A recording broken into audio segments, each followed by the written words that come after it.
서울의 남서쪽 구석. 물레동의 아침은 언제나 기름 냄새와 쇠 냄새가 뒤섞여 시작되었다. 박진우의 작은 아파트 창문으로 스며드는 희미한 빛은 밤새 쌓인 차가운 공기 속을 부유하는 먼지 입자들을 비추었다. 그에게 아침은 더 이상 새로운 시작을 의미하지 않았다. 그저 어제와 똑같은 하루의 반복, 끝없는 시간의 복제품일 뿐이었다. 진우는 삐걱거리는 침대에서 몸을 일으켰다. 뼘마디가 쑤시는 소리가 방 안의 정적을 깨뜨렸다. 그는 수십 년 동안 그랬던 것처럼 몸의 익은 순서대로 움직였다. 세수를 하고 찬밥에 물을 말아 김치 한 조각으로 아침을 때웠다. 식탁에는 언제나 그의 그릇 하나, 수저 한 벌만이 놓여 있었다. 아내가 세상을 떠난 후로 그 풍경은 한 번도 변하지 않았다. 아파트 한쪽 벽에는 그가 평생을 바친 흔적들이 고요히 잠들어 있었다. 크기와 모양이 다른 수십 개의 드라이버, 핀셋, 루페, 그리고 온갖 종류의 정밀 도구들이 가지런히 정리된 공구함. 한때 대한민국 최고의 시계장인 중 한 명으로 불렸던 그의 손길을 기다리는 도구들이었다. 하지만 이제 그 도구들은 주인의 온기를 잃은 채 차가운 금속성을 드러내고 있을 뿐이었다. 을지로의 번화가에 있던 그의 작은 시계방, 진우 사는 거대한 재개발의 파도에 휩쓸려 흔적도 없이 사라졌다. 가게와 함께 그의 삶의 의미도, 자부심도 함께 먼지가 되어 흩어졌다. 그는 낡은 외투를 걸치고 밖으로 나섰다. 물레동의 골목은 여전히 잠에서 덜 깬 듯 고요했다. 철공소들의 굳게 닫힌 셔터문 위에는 밤새 누군가 그려놓은 그래피티가 화려한 색을 뽐내고 있었다. 이곳은 그런 동네였다. 굉음을 내며 쇠를 깎던 낡은 공장들과 젊은 예술가들의 감성이 깃든 작업실이 위태롭게 공존하는 곳. 과거와 현재가 서로를 밀어내며 불편한 동거를 하는 곳. 진우는 자신이 그 경계에 선 유령 같다고 생각했다. 과거에도 속하지 못하고 현재에도 녹아들지 못한 채 떠도는 존재. 그의 발걸음은 늘 그랬듯 동네 작은 공원으로 향했다. 공원 한쪽에 놓인 낡은 바둑판은 그의 유일한 안식처였다. 그는 늘 앉던 자리에 앉아 바둑판을 물끄러미 내려다보았다. 바둑알 통을 열자 차가운 조약돌의 감촉이 손끝에 전해졌다. 하지만 그는 바둑알을 집어들지 않았다. 그의 맞은편 자리는 언제나 비어 있었다. 한때는 그 자리에서 아내와 함께 웃고 떠들며 바둑을 두곤 했다. 그녀는 바둑은 잘 못 뒀지만 그의 수를 훈수 두는 것을 좋아했다. 여보, 거긴 아니지. 더 넓게 봐야지. 그녀의 목소리가 귓가에 맴도는 듯했다. 그는 눈을 감았다. 아내의 얼굴, 그녀의 웃음소리, 그녀의 따뜻한 천이 마치 어제 일처럼 생생했다. 하지만 눈을 뜨면 언제나 차가운 현실만이 그를 기다리고 있었다. 텅 빈 맞은편 자리와 폐부를 찌르는 듯한 고독. 시간이 얼마나 흘렀을까. 공원에는 하나둘 사람들이 모여들기 시작했다. 아침 운동을 하는 노인들, 아이들의 손을 잡고 나온 젊은 부부들. 모두들 자신의 삶 속에서 바쁘게 움직이고 있었다. 그들의 활기찬 모습은 진우의 고독을 더욱 깊게 만들었다. 그는 그저 투명인간처럼 그 자리에 앉아 세상의 풍경을 무심하게 바라볼 뿐이었다. 그때였다. 하늘이 갑자기 어두워지더니 차가운 빗방울이 하나둘 떨어지기 시작했다. 사람들은 서둘러 자리를 떴고 공원은 순식간에 텅 비었다. 진우는 그제야 자리에서 일어났다. 외투에 깃을 세우고 집으로 발걸음을 옮겼다. 빗줄기는 점점 더 굵어지고 있었다. 집으로 가는 지름길은 재개발 현장을 가로질러 나 있었다. 한때는 작은 가게들이 옹기종기 모여있던 정겨운 골목이었지만 지금은 폐허가 된 건물들의 앙상한 뼈대만이 남아있었다. 부서진 콘크리트 더미와 휘어진 철근들이 비를 맞으며 새우산한 풍경을 자아냈다. 진우는 보통 이 길을 빠르게 지나치곤 했다. 과거에 행복했던 기억을 떠올리게 하는 것이 고통스러웠기 때문이다. 그런데 오늘따라 그의 발걸음이 무언가에 이끌린 듯 폐허 속에서 멈춰섰다. 빗소리와 바람소리 외에는 아무것도 들리지 않아야 할 그곳에서 아주 희미한 소리가 들려왔다. 낑! 낑! 너무나 작고 애처로운 소리였다. 마치 신락 같은 생명이 끊어지기 직전에 내는 마지막 신음 같았다. 그는 처음에는 환청이려니 생각했다. 이 황량한 곳에 살아있는 것이 있을 리 없었다. 하지만 소리는 끊어지지 않고 계속해서 그의 귓가를 파고들었다. 진우는 홀린 듯이 소리가 들려오는 쪽으로 다가갔다. 소리는 버려진 건물 자재들이 쌓여 있는 곳에서 들려오고 있었다. 그는 조심스럽게 녹슨 철판을 걷어냈다. 그리고 그 아래의 풍경을 보고 숨을 멈췄다. 찢어진 방수포 아래 빗물이 고여 진흙탕이 된 작은 웅덩이 속에 새하얀 털을 가진 두 마리의 강아지가 서로의 몸에 의지한 채 떨고 있었다. 태어난 지 얼마 안 된 듯한 작은 생명들이었다. 비에 흠뻑 젖은 털은 진흙과 뒤엉켜 있었고 작은 몸은 추위와 공포로 사시나무 떨듯 떨고 있었다. 진우는 그 자리에 못 박힌 듯 서 있었다. 강아지들은 그를 발견하고는 경계하는 대신 오히려 더 애처롭게 울기 시작했다. 그들의 까맣고 맑은 눈동자가 똑바로 그를 향했다. 그 눈빛 속에는 아무런 경계심도 의심도 없었다. 오직 살고 싶다는 간절한 외침과 도와달라는 순수한 믿음만이 담겨 있었다. 그 순간 수십 년 동안 굳게 닫혀있던 진우의 심장 한 구석이 세차게 흔들렸다. 그는 오랫동안 잊고 있던 감정을 느꼈다. 누군가에게 필요하다는 느낌, 자신이 무언가를 해줄 수 있다는 존재의 의미. 하지만 이내 차가운 이성이 그의 머리를 지배했다. 내가 이 나이에 무슨 집만 될 뿐이야. 나 하나 건사하기도 힘든데. 그는 고개를 저으며 돌아섰다. 모르는 척, 못 본 척 그냥 지나가면 그만이었다. 어차피 세상에는 이런 불쌍한 생명들이 넘쳐나지 않는가? 그가 몇 걸음 옮겼을 때 등 뒤에서 더욱 애절한 울음소리가 들려왔다. 차마 발걸음이 떨어지지 않았다. 그는 다시 뒤를 돌아보았다. 두 마리의 강아지들은 여전히 그를 바라보고 있었다. 마치 세상의 마지막 남은 희망의 끈이라도 되는 듯 그의 뒷모습에 시선을 고정한 채 울고 있었다.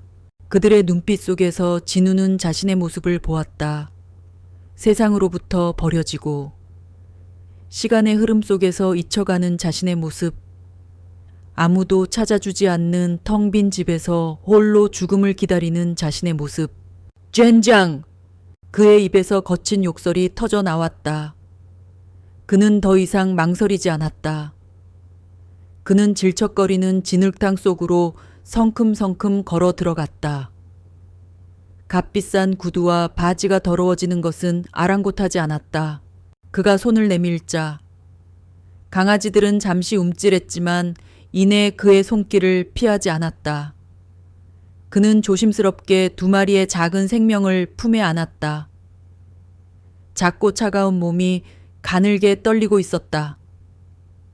하지만 그 떨림 속에서 미약하지만 분명한 생명의 온기가 그의 가슴으로 전해져 왔다. 수십 년 만에 처음으로 느껴보는 다른 생명체의 온기였다. 그 따뜻함이 그의 얼어붙었던 심장을 녹이기 시작했다. 그는 품에 안은 작은 생명들을 내려다보았다. 녀석들은 이제 울음을 그치고 그의 품속에서 안정을 찾은 듯 조용히 웅크리고 있었다. 진우는 하늘을 올려다보았다. 굵은 빗줄기가 그의 얼굴 위로 쏟아져 내렸다. 하지만 이상하게도 춥지 않았다. 오히려 가슴속 깊은 곳에서부터 뜨거운 무언가가 차오르는 것을 느꼈다. 그것은 눈물이었다. 아내가 죽은 후, 가게가 사라진 후, 단 한 번도 흘리지 않았던 뜨거운 눈물이 빗물과 뒤섞여 그의 뺨을 타고 흘러내렸다. 그는 두 마리의 강아지를 외투 속에 넣어 조심스럽게 품고는 폐허를 빠져나왔다. 집으로 돌아가는 그의 발걸음은 더 이상 외롭거나 무겁지 않았다. 아주 오랜만에. 그는 자신이 혼자가 아니라고 느꼈다. 그리고 아주 오랜만에 그는 내일이 기다려진다고 생각했다. 그의 잿빛 세상에 아주 작고 하얀 두 개의 점이 찍힌 순간이었다. 그것은 그의 멈춰버린 시간 속으로 다시 흘러들어오기 시작한 새로운 삶의 선율이었다. 아파트로 돌아온 박진우의 첫 번째 과제는 두 작은 생명체를 씻기는 일이었다. 그의 집은 언제나 먼지 하나 없이 정돈되어 있었지만 지금은 진흙 발자국이 현관에서부터 거실까지 어지럽게 찍혀 있었다.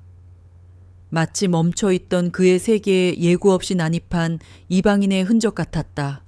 그는 평생 정밀한 시계 부품만을 다뤄온 투박한 손으로 조심스럽게 강아지들을 욕실로 데려갔다. 따뜻한 물을 받아놓고 녀석들을 물에 담그자. 차가운 몸이 잠시 경직되는 것이 느껴졌다.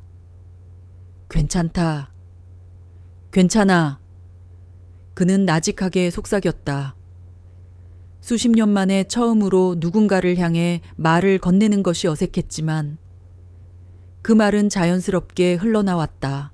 진흙이 씻겨나가자 눈처럼 새하얀 털이 드러났다. 정말 아름다운 백구 새끼들이었다.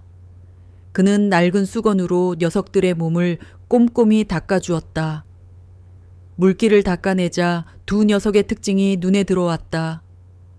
한 녀석은 유난히 새벽의 여명처럼 맑고 총명한 눈빛을 가졌고 다른 한 녀석은 겨울의 눈송이처럼 고요하고 차분한 분위기를 풍겼다. 그래, 너는 새벽의 빛을 닮았으니 새벽이라고 하자. 그리고 너는 차가운 겨울의 나를 찾아왔으니 겨울이라고 부를게. 새벽이와 겨울이. 그는 입안에서 두 이름을 나직이 굴려보았다. 텅 빈 집에서 누군가의 이름을 부르는 것이 얼마만인지 기억조차 나지 않았다. 새벽이는 그의 손가락을 장난스럽게 핥았고 겨울이는 그의 다리에 조용히 몸을 기댔다. 작은 혀의 까끌까끌한 감촉과 미약한 천이 그의 마른 마음에 단비처럼 스며들었다. 그날 밤 진우는 잠을 설쳤다. 죽음과도 같던 정적이 깨지고 작은 숨소리와 뒤척이는 소리가 집안을 채웠다. 처음에는 그 작은 소리들이 낯설어 잠을 이룰 수 없었지만 시간이 지날수록 그 소리들은 그의 불안을 잠재우는 자장가처럼 들렸다. 그는 문득 자신이 더 이상 이 집에서 혼자가 아니라는 사실을 깨달았다. 새벽이와 겨울이는 그의 발치에 서로의 몸을 말고 웅크리고 잠들어 있었다. 그 작은 온기가 이불을 통해 그의 몸으로 전해져 왔다. 그것은 세상 그 어떤 난로보다도 따뜻한 온기였다. 다음 날 아침, 진우는 알람 소리가 아닌 무언가 간지리는 느낌에 눈을 떴다. 새벽이가 그의 얼굴을 핥고 있었고 겨울이는 꼬리를 살랑이며 그를 올려다보고 있었다. 일어났구나. 이 녀석들. 그의 입가에 희미한 미소가 번졌다. 그는 냉장고를 뒤져 먹일 만한 것을 찾았다.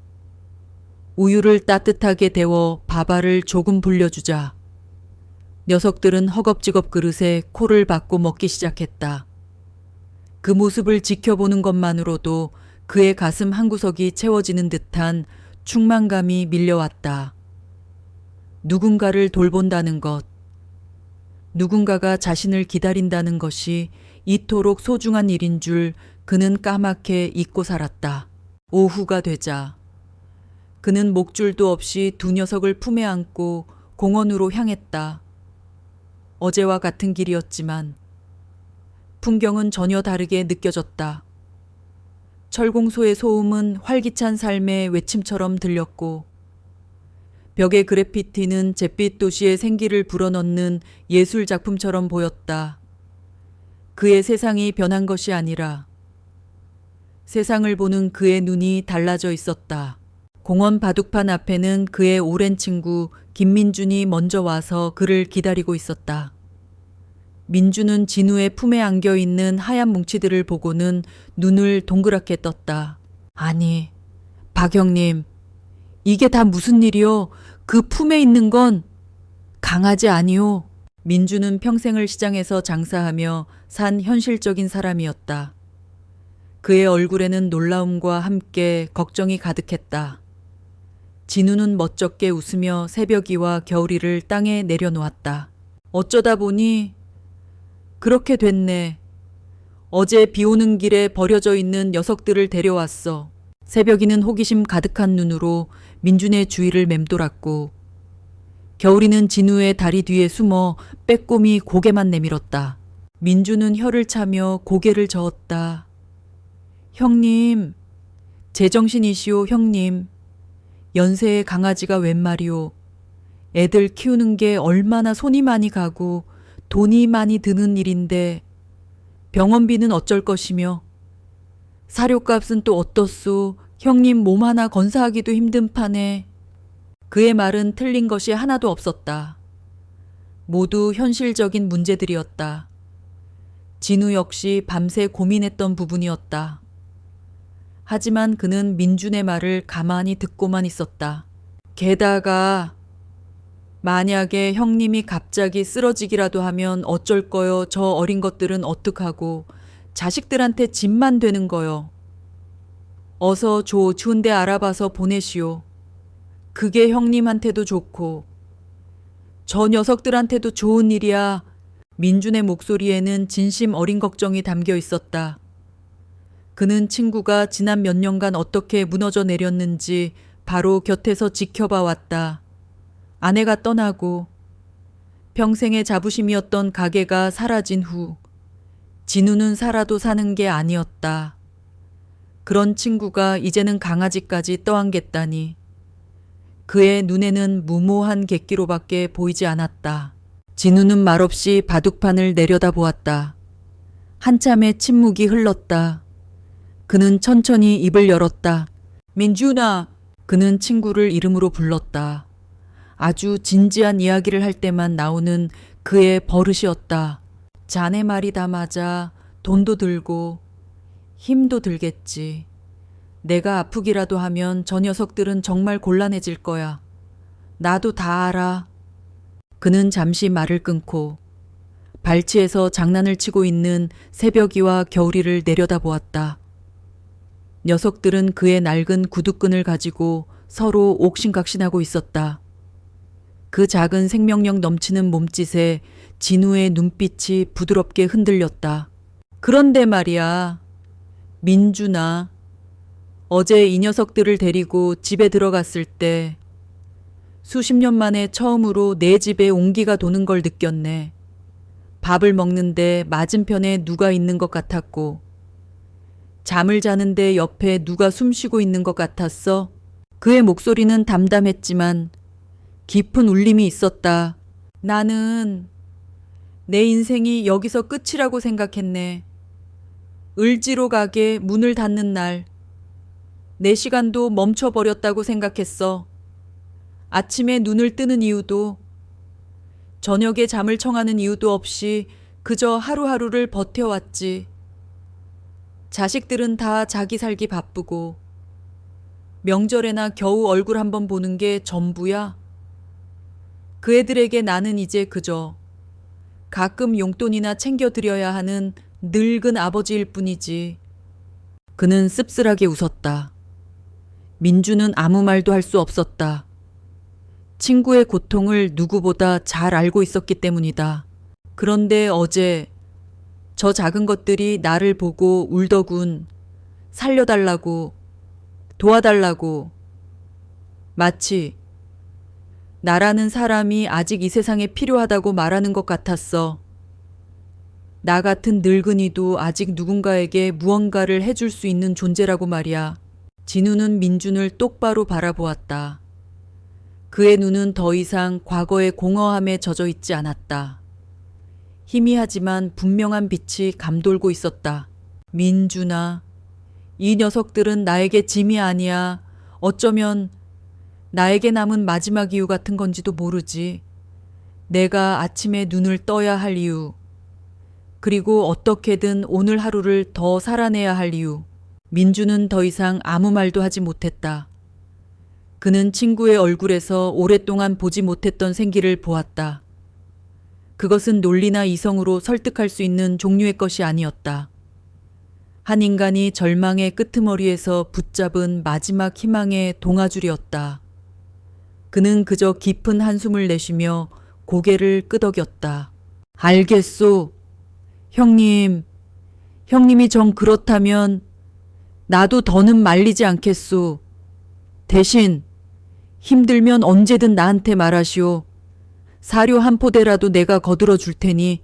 진우는 친구의 말에 고마운 미소를 지었다. 그는 자리에서 일어났다. 새벽아, 겨울아, 가자. 그의 부름에 두 녀석은 장난을 멈추고 뒤뚱거리며 그에게 달려왔다. 집으로 돌아오는 길. 진우의 마음은 이상하리만치 평온했다. 민준의 걱정 어린 말이 귓가에 맴돌았지만 그것은 더 이상 그의 결심을 흔들지 못했다. 오히려 그의 결심을 더욱 굳건하게 만들어 주었다. 그는 이제 혼자가 아니었다. 그는 새벽이와 겨울이의 보호자였고 두 작은 생명의 온전한 세상을 책임져야 할 의무가 있었다. 그 책임감은 무거운 짐이 아니라 그의 존재를 땅에 단단히 뿌리내리게 하는 든든한 닷과 같았다. 그날 저녁, 그는 오랜만에 먼지가 쌓여있던 작은 냄비를 꺼내 자신을 위한 저녁을 지었다. 보글보글 끓는 김치찌개 냄새가 집안에 퍼졌다. 식탁에는 여전히 그릇이 하나뿐이었지만 그의 발치에는 두 개의 작은 밥그릇이 함께 놓여 있었다. 그는 처음으로 밥을 먹으며 외롭지 않다고 생각했다. 그의 겨울 같던 시간에 마침내 작은 새벽이 찾아오고 있었다. 시간이 흐르면서 박진우의 삶에는 조용하지만 분명한 변화가 찾아왔다. 그 변화의 중심에는 새벽이와 겨울이가 있었다. 두 작은 생명체는 보이지 않는 실이 되어 고립된 섬이었던 그를 세상과 다시 연결해주고 있었다. 매일 아침 저녁으로 이어지는 산책은 하나의 의식이 되었다. 처음에는 어색하게 강아지들을 안고 다녔지만 이제는 제법 자란 녀석들의 목에 앙증맞은 목줄을 채우고 동네를 나섰다. 그의 손에 들린 목줄은 단순히 강아지를 통제하는 도구가 아니라 그가 세상과 맺은 새로운 약속처럼 느껴졌다. 변화는 아주 사소한 것에서부터 시작되었다. 늘 무표정하게 그를 스쳐 지나가던 아파트 경비 아저씨는 이제 녀석들을 보면 굳은 얼굴에 희미한 미소를 띠며 손을 흔들었다. 어르신, 녀석들 많이 컸네요. 슈퍼마켓 주인 아주머니는 계산을 하다 말고 녀석들의 머리를 쓰다듬으며 물었다. 이름이 뭐라고 하셨죠? 아이고, 이뻐라. 이전 같았으면 진우는 짧게 대답하고 서둘러 자리를 떴을 것이다. 하지만 이제 그는 사람들의 질문에 기꺼이 답해 주었다. 이 녀석이 새벽이고 저 녀석이 겨울입니다. 한참 말썽 피울 때죠. 그렇게 시작된 대화는 강아지 이야기에서 날씨 이야기로 그리고 동네 소식으로 자연스럽게 이어졌다. 수년 만에 처음으로 그는 이웃이라는 존재를 실감했다. 그는 더 이상 투명 인간이 아니었다. 그는 새벽이와 겨울이의 할아버지, 박진우 씨로 동네 사람들의 일상 속에 조금씩 자리를 잡아가고 있었다. 그의 주된 활동 무대는 여전히 공원이었다. 하지만 이제 공원으로 가는 그의 발걸음에는 목적이 있었다. 새벽이와 겨울이는 공원의 작은 유명인사가 되었다. 아이들은 녀석들을 보면 환호성을 지르며 달려왔고 다른 강아지들도 꼬리를 흔들며 아는 체를 했다. 진우는 벤치에 앉아 그 모습을 흐뭇하게 바라보았다. 바둑판은 여전히 그 자리에 있었지만 이제 그는 바둑판의 공허함 대신 살아있는 것들의 온기에 시선을 두었다. 그러던 어느 날 오후 그의 눈에 한 소년이 들어왔다. 중학생쯤 되어 보이는 소년은 목발을 짚은 채 힘겹게 걷기 연습을 하고 있었다. 땀으로 흠뻑 젖은 얼굴에는 나이와 어울리지 않는 깊은 짜증과 좌절감이 서려 있었다. 소년은 몇 걸음 걷다가 지친 듯 벤치에 주저앉아 절뚝거리는 자신의 다리를 원망스럽게 내려다보았다. 그 모습에서 진우는 짙은 외로움의 그림자를 보았다. 세상의 모든 즐거움에서 소외된 채 자신만의 고통에 갇혀있는 모습이었다. 그때였다. 사람들 주위를 맴돌던 새벽이와 겨울이가 마치 무언가에 이끌린 듯 소년에게로 다가갔다. 진우는 혹시나 소년이 놀랄까 싶어 급히 녀석들을 부르려 했다. 하지만 그의 입이 열리기도 전에 놀라운 광경이 펼쳐졌다. 활달한 새벽이가 먼저 소년의 곁으로 다가가 다치지 않은 다리에 가만히 머리를 기댔다. 그리고는 끙끙거리는 소리를 내며 소년의 손을 부드럽게 핥았다. 조심성 많은 겨울이는 조금 떨어진 곳에서 소년을 가만히 응시하더니 이내 다가와 그의 발치에 조용히 엎드렸다. 녀석들의 행동에는 아무런 계산도 의도도 없었다. 그저 순수한 위로와 공감의 몸짓이었다. 소년은 처음에는 당황한 듯 몸을 굳혔다. 하지만 자신을 향한 두 생명체의 따뜻한 관심에 굳게 닫혀있던 마음의 빗장이 조금씩 열리는 듯했다. 소년은 망설이듯 손을 뻗어 새벽이의 머리를 쓰다듬었다. 부드러운 털의 감촉이 손끝을 통해 전해지자 소년의 굳은 표정이 미세하게 풀렸다. 진우는 조심스럽게 그들에게 다가갔다. 미안하다. 학생, 이 녀석들이 귀찮게 했지. 소년은 고개를 저었다. 목소리는 작았지만 분명했다. 아니요, 괜찮아요. 착하네요. 얘들, 이름은 새벽이. 그리고 겨울이란다. 진우가 벤치 옆에 앉으며 말했다. 저는 한지훈이에요. 그렇게 그들의 만남은 시작되었다. 지우는 축구선수를 꿈꾸던 평범한 학생이었지만 몇 달 전 교통사고로 다리를 심하게 다쳤다고 했다. 길고 고통스러운 재활치료에 지쳐가고 있었다. 친구들은 처음에는 병문안을 왔지만 각자의 바쁜 일상으로 돌아가면서 점점 발길이 뜸해졌다. 소녀는 그렇게 세상으로부터 조금씩 고립되어 가고 있었다. 그날 이후 진우와 지훈 그리고 새벽이와 겨울이의 만남은 매일 오후의 약속이 되었다. 지훈에게 고통스럽기만 하던 재활훈련은 이제 새벽이와 겨울이를 만나러 가는 즐거운 시간이 되었다. 진우는 매일 작은 보온병에 따뜻한 차를 담아 와 지훈에게 건넸다. 그들은 많은 이야기를 나누었다.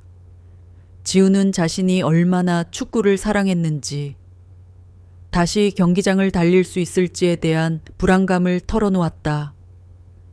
진우는 그런 지훈의 모습에서 자신의 아들, 동현의 어린 시절을 보았다. 동현 역시 어릴 적 유난히 고집이 세고 자존심이 강한 아이였다. 진우는 시계방 일에만 매달려 아들의 성장통을 제대로 보듬어주지 못했다. 늘 바쁘다는 핑계로 아들의 고민을 들어주기보다 다그치기만 했던 과거의 후회가 밀려왔다. 어느 날 지우는 걷기 연습을 하다 발을 헛디뎌 넘어지고 말았다. 소녀는 아픔보다 창피함과 분노의 얼굴을 붉혔다. 젠장. 그냥 이대로 평생 살아야 하나 봐요. 소년의 눈에 눈물이 그렁그렁 맺혔다. 보통의 어른이라면 힘내라 혹은 괜찮을 거야. 같은 상투적인 위로를 건넸을 것이다. 하지만 진우는 아무 말 없이 지훈의 옆에 앉았다. 새벽이와 겨울이가 달려와 걱정스러운 듯 지훈의 얼굴을 핥았다. 한참의 침묵이 흐른 후 진우가 나직이 입을 열었다. 내가 평생을 시계만 고치며 살았단다. 지우는 의아한 눈으로 그를 쳐다보았다. 수백 개의 부품으로 이루어진 작은 시계 속 세상은 정직하더구나. 아주 작은 톱니바퀴 하나라도 제자리에서 제 역할을 하지 못하면 시계는 움직이지 않아. 조급한 마음에 억지로 돌리려고 하면 모든 게 망가져 버리지. 그는 지훈의 다친 다리를 가만히 내려다보았다. 사람 몸도 마찬가지가 아닐까 싶다. 지금 당장은 답답하고 힘들겠지만 내 몸속의 작은 부품들이 제자리를 찾아가고 있는 중일 거야. 시간이 걸리더라도 묵묵히 기다려주고 매일 조금씩 기름을 쳐주는 수밖에 없지. 조급해하면 될 일도 안 되는 법이란다. 그의 말에는 화려한 미사여구는 없었다. 하지만 평생을 한 가지 일에 바친 장인의 연륜과 진심이 담겨 있었다. 지우는 아무 말 없이 진우의 이야기를 듣고 있었다. 소년의 눈빛에서 분노와 좌절감 대신 차분한 무언가가 자리 잡기 시작했다. 그날 이후 지우는 더 이상 재활 훈련을 힘들어하지 않았다. 그는 묵묵히 그리고 꾸준히 자신의 다리와 싸워나갔다. 그리고 그 곁에는 언제나 진우와 새벽이, 겨울이가 함께였다. 진우는 집으로 돌아오며 생각에 잠겼다. 그는 지훈을 위로하고 있다고 생각했지만 사실은 지훈을 통해 스스로를 위로받고 있었다. 아들에게 해주지 못했던 따뜻한 말들을 지훈에게 건네며 그는 과거에 무심했던 아버지를 용서하고 있었다. 버려진 강아지들을 돌보며 생명의 소중함을 깨닫고 상처 입은 소년과 마음을 나누며 관계의 따뜻함을 배우고 있었다. 그의 삶은 더 이상 과거의 폐허 속에 머물러 있지 않았다. 그는 매일 아침 새로운 만남을 기대하며 눈을 떴고 하루의 온기를 가슴에 품고 잠이 들었다. 그는 비로소 깨닫고 있었다. 누군가를 돌본다는 것은 단순히 무언가를 내어주는 행위가 아니라 자신의 빈 곳을 채워나가는 가장 충만한 치유의 과정이라는 것을. 보이지 않는 실은 이제 그와 동네. 그리고 상처 입은 소년의 마음까지 단단하게 엮어주고 있었다. 여름의 끝자락, 가을의 문턱에서 노우는 나른하고 평화로웠다.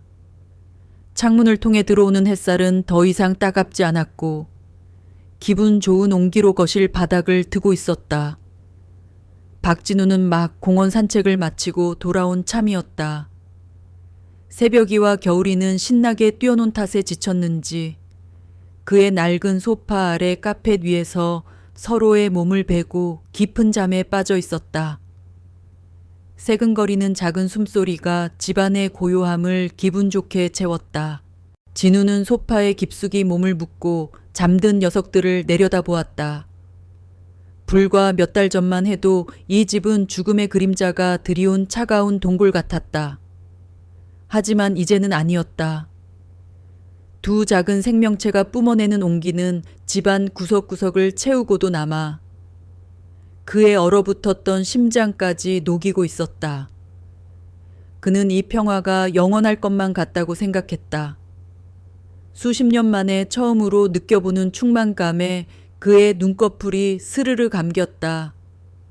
그는 옅은 미소를 머금은 채 잠에 빠져들었다. 그가 잠든 사이 바깥에서는 계절의 변덕이 시작되고 있었다. 갑자기 세찬 바람이 불어와 낡은 아파트의 창문을 흔들었다. 그리고 그 바람은 낡고 헐거워져 있던 현관문의 잠금 장치를 파고들었다. 딸깍 하는 작은 소리와 함께 굳게 닫혀 있어야 할 문이 스르르 열렸다. 복도에서 흘러들어온 낯선 냄새에 가장 먼저 잠이 깬 것은 호기심 많은 새벽이었다. 녀석은 고개를 들고 킁킁거리며 냄새의 근원지를 찾았다. 열린 문틈으로 들어오는 바깥 세상의 공기는 녀석의 모험심을 자극하기에 충분했다. 새벽이는 조용히 일어나 잠든 겨울이의 귀를 핥았다. 잠에서 깬 겨울이는 어리둥절한 표정으로 새벽이를 따라 나섰다. 두 작은 탐험가의 조용한 탈출은 잠든 주인의 평화로운 꿈속에서는 전혀 감지되지 않았다. 얼마나 지났을까? 진우는 문득 등골을 스치는 한기에 잠에서 깼다. 그는 무의식 중에 몸을 웅크렸다. 그리고 깨달았다. 늘 그의 발치에서 느껴지던 따뜻한 온기가 사라졌다는 것을. 집안은 다시 예전처럼 숨막히는 정적에 휩싸여 있었다. 심장이 쿵하고 내려앉는 기분이었다. 새벽아 겨울아. 그의 목소리는 잠겨 있었다. 대답은 없었다. 그는 벌떡 일어나 집안을 둘러보았다. 텅 비어 있었다. 그는 애써 침착하려 하며 집안 구석구석을 찾아다니기 시작했다. 침대 및 옷장 안, 욕실! 하지만 어디에도 녀석들의 모습은 보이지 않았다. 새벽아 겨울아. 그의 목소리는 점점 커지고 절박해졌다. 그때 그의 눈에 활짝 열려있는 현관문이 들어왔다. 그의 머릿속이 하얗게 비는 것 같았다. 어떻게 이런 실수를. 그는 현관문으로 달려갔다. 복도는 텅 비어 있었다. 안 돼! 공포가 그의 온몸을 휘감았다. 아직 어린 녀석들이다. 이 넓은 세상을 아는 것이라고는 자신과 이 작은 아파트. 그리고 공원으로 가는 길이 전부였다. 길을 잃었을 게 분명했다. 어둠이 내리기 시작하는 시간. 차가운 밤 공기 속에서 녀석들이 얼마나 무서워할까. 상상만으로도 숨이 막혔다. 진우는 외투를 챙길 겨를도 없이 밖으로 뛰쳐나갔다. 그의 머릿속은 온통 자책감으로 가득했다. 내가 왜 문을 확인하지 않았을까? 내가 왜 잠이 들었을까? 그는 먼저 아파트 복도와 계단을 미친 듯이 오르내렸다. 하지만 녀석들의 흔적은 어디에도 없었다. 그는 밖으로 달려나갔다. 해는 이미 서쪽으로 기울어 물레동의 골목마다 길고 어두운 그림자를 들이우고 있었다. 철공소들이 하루의 일을 마감하며 내는 시끄러운 소음이 그의 귀에는 마치 비웃음처럼 들렸다. 새벽아 겨울아 어디 있니? 그의 목소리는 쉰 목소리가 되어 골목을 헤맸다. 사람들은 저마다 바쁜 걸음으로 집으로 향하고 있었다. 아무도 절박하게 무언가를 찾는 늙은이에게 관심을 주지 않았다. 그는 매일 산책하던 길을 따라 공원으로 달려갔다. 혹시나 익숙한 그곳으로 갔을지도 모른다는 마지막 희망 때문이었다. 공원은 땅거미가 내려앉아 새우산했다. 그는 공원 구석구석, 벤치 및 숲풀 사이를 헤치며 녀석들의 이름을 불렀다. 하지만 대답은 없었다. 그의 희망은 차가운 저녁 공기 속으로 힘없이 흩어졌다. 밤이 깊어졌다. 가로등이 하나둘 켜지고 세상은 짙은 어둠에 잠겼다. 진우는 포기하지 않고 동네를 계속해서 헤맸다. 그의 눈에는 눈물이 가득 고여 있었다. 길가에 버려진 하얀 비닐봉지가, 바람에 뒹구는 작은 상자가 모두 새벽이와 겨울이의 모습으로 보였다가 이내 사라지는 환영에 시달렸다. 그는 녀석들을 처음 발견했던 재개발 현장까지 가보았다. 하지만 그곳은 칠흑 같은 어둠에 잠겨 있을 뿐 아무런 생명의 기척도 없었다. 시간은 무심하게 흘러갔다. 그의 몸은 지칠 대로 지쳐 있었다. 몇 시간을 쉬지 않고 걷고 뛰었더니 다리가 천근망은 무거웠다. 하지만 그는 쉴 수 없었다. 어딘가에서 떨고 있을 두 작은 생명체를 생각하면 멈출 수가 없었다. 그때였다. 좁은 골목길을 돌아 나오던 그의 가슴에 갑자기 끔찍한 통증이 몰려왔다. 마치 거대한 망치로 가슴을 얻어맞은 듯한 충격이었다. 숨이 턱 막히고 눈앞이 아찔해졌다. 식은땀이 비 오듯 쏟아졌다. 으! 그는 비틀거리며 벽에 몸을 기댔다. 심장이 제멋대로 날뛰며 가슴을 찢을 듯이 두근거렸다. 오랫동안 잊고 있던 죽음의 공포가 엄습했다. 이렇게 혼자 길에서 쓰러지면 정말 아무도 모르겠구나. 며칠이 지나서야 발견되겠지. 그가 그토록 두려워했던 고독사가 바로 눈앞의 현실로 다가왔다. 차라리 새벽이와 겨울이라도 곁에 있었다면 녀석들이 짖어서 사람들을 불렀을지도 모르는데 그는 결국 다리에 힘이 풀려 가로등 아래 차가운 아스팔트 바닥에 주저앉았다. 희미해지는 의식 속에서 그는 마지막 힘을 다해 녀석들의 이름을 불렀다. 새벽아, 겨울아. 그의 목소리는 거의 들리지 않는 신음이 되어 어둠 속으로 흩어졌다. 세상의 모든 소리가 멀어지고 눈앞이 캄캄해졌다. 그가 의식을 잃기 직전 흐릿한 시야 속으로 누군가 다급하게 다가오는 모습이 보였다. 그리고 귓가에 익숙한 목소리가 희미하게 들려왔다. 할아버지, 할아버지, 정신 차리세요. 한지훈이었다. 소녀는 재활 훈련을 위해 늦은 시간에도 공원에 다녀오는 길이었다. 목발 없이 걷는 것이 제법 익숙해진 모습이었다. 소녀는 길가에 쓰러져 있는 진우를 발견하고는 사색이 되어 달려왔다. 할아버지 왜 그러세요? 지훈의 겁에 질린 얼굴이 진우의 마지막 시야에 담겼다. 소년이 허둥지둥 주머니에서 휴대폰을 꺼내는 모습이 보였다. 그리고 다급하게 외치는 소리가 그의 고막을 마지막으로 울렸다. 여기 사람이 쓰러졌어요. 빨리 좀 와주세요. 그 소리를 끝으로 박진우의 세상은 완전한 어둠 속으로 가라앉았다. 박진우의 의식이 돌아왔을 때 가장 먼저 그를 맞이한 것은 코를 찌르는 소독약 냄새였다. 눈을 뜨자 시야에 들어온 것은 얼룩 하나 없는 새하얀 천장이었다. 규칙적으로 울리는 기계음이 그의 심장 박동을 대변하고 있었고 팔에는 여러 개의 링거 바늘이 꽂혀 있었다. 가슴에는 묵직한 통증이 남아 그가 겪었던 일이 단순한 악몽이 아님을 상기시켰다. 그는 여기가 병원이라는 것을 깨달았다.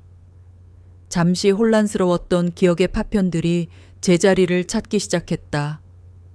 칠흑 같던 골목, 애타게 부르던 이름들, 그리고 가슴을 찢던 고통, 새벽이, 겨울이. 그의 입에서 나온 첫 마디는 갈라진 신음소리에 가까웠다. 녀석들은 어떻게 됐을까? 무사할까?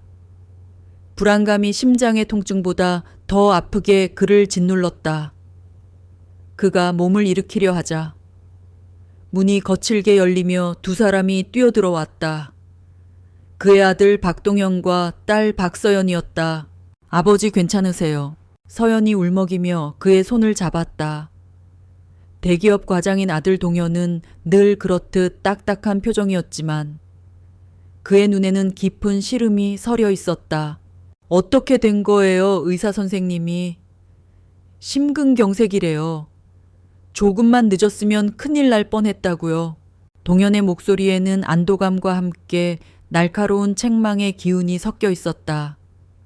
진우는 자식들의 걱정스러운 얼굴을 보았지만 그의 마음은 다른 곳에 있었다. 새벽이랑 겨울이는 찾았느냐? 그의 질문에 동현의 미간이 좁혀졌다. 아버지 지금 그게 중요해요. 그 개들 때문에 아버지가 이렇게 되신 거잖아요. 밤새도록 그 녀석들 찾아다니다 쓰러지셨다고요. 옆에 있던 서연도 거들었다. 아빠 제발. 우리 심장이 얼마나 철렁했는지 아세요? 지훈이 아니었으면 정말 상상하기도 싫어요. 그들의 말 속에서 진우는 모든 상황을 파악할 수 있었다. 지훈이가 자신을 발견했고 구급차를 불렀구나. 그리고 자식들은 모든 원인이 새벽이와 겨울이에게 있다고 생각하고 있구나. 잠시 후 의사가 회진을 왔다. 의사는 진우의 상태가 다행히 안정기에 접어들었지만 극심한 스트레스와 육체적 무리가 원인이었으니 절대적인 안정이 필요하다고 강조했다. 어르신 연세에는 작은 충격도 위험할 수 있습니다. 마음을 편히 가지셔야 해요. 의사의 말은 자식들의 주장에 힘을 실어주는 선고처럼 들렸다. 의사가 나가자 병실 안에는 무거운 침묵이 내려앉았다. 침묵을 깬 것은 동현이었다. 그는 결심한 듯 입을 열었다. 아버지, 저희가 다 결정했어요. 무세운 결정을 그 강아지들. 더는 안 되겠어요. 아버지 돌봐주시는 분을 구하든지 아니면 저희 집으로 모시든지 해야지. 혼자 계시면서 강아지까지 돌보시는 건 무리예요.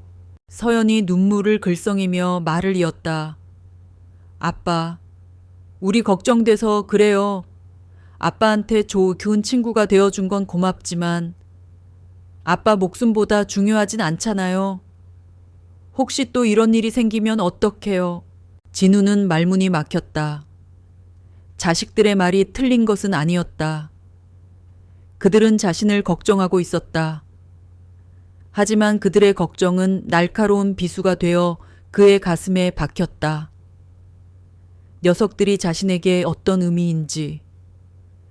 이 아이들은 조금도 이해하지 못하고 있었다.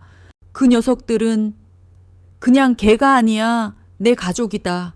진우가 힘겹게 말했다. 그의 말에 동현은 한숨을 내쉬었다. 아버지, 현실을 좀 보세요. 아버지는 이제 젊지 않으세요. 언제까지 그렇게 고집을 부리실 거예요. 그 녀석들은 좋은 보호소로 보내면 돼요. 거기 가면 더 좋은 환경에서 지낼 수 있을 거예요. 보호소.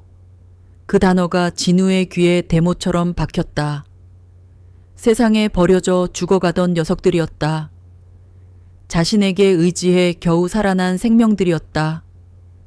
그런데 이제 와서 다시 버리라고, 낯선 철창 안에 가두라고 그는 상상만으로도 몸서리가 쳐졌다. 네어히들은 아무것도 모른다. 그의 목소리가 차갑게 가라앉았다.